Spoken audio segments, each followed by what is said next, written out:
Hi everyone, it's 12:25. My name is Grace Hahn. I'm in Fairfax, Virginia, and I wanted to tell you what I've been thinking about and what I've been paying attention to this Advent. I'm paying attention to light and darkness, and in particular what it means when Jesus tells us that He is the light of the world, and then when Jesus tells us to be the light of the world.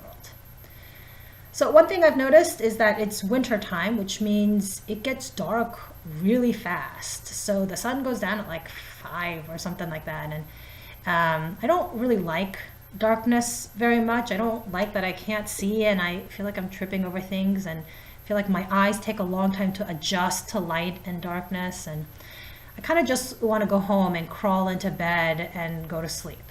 And that's what I do. That's what happens when it gets dark. I kind of don't like it very much. And I think it may have to do something with maybe some of the darkness in my own life, my secret dark side, the part of me that I try to hide from everyone else, because if you saw it, you may not like me as much as I would like you to like me.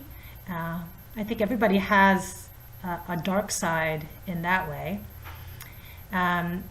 So I've been thinking about what it means when Jesus tells us that He is the light and that darkness will not overcome the light.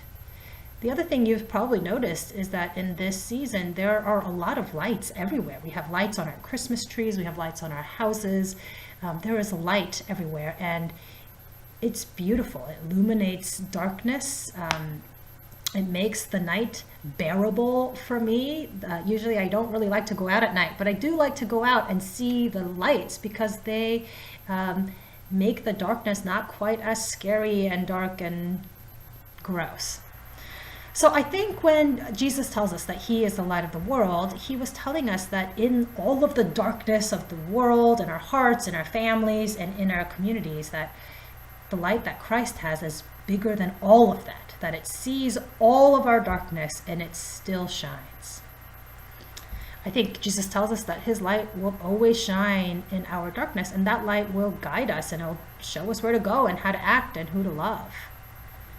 One of my favorite parts of this season is on Christmas Eve. And at our church, at Christmas Eve, at the very end of the service, we turn out all the lights and we light a single candle. And as we sing Silent Night, we pass that light on to everybody in the congregation so that at the end of verse 4 of Silent Night, the entire congregation is illuminated with this light that represents Jesus Christ. It's powerful and it means something. And I understand what it means for Christ's light to shine in the midst of darkness. So this Advent, I want to invite you to pay attention to light and darkness, to see how light always overcomes darkness.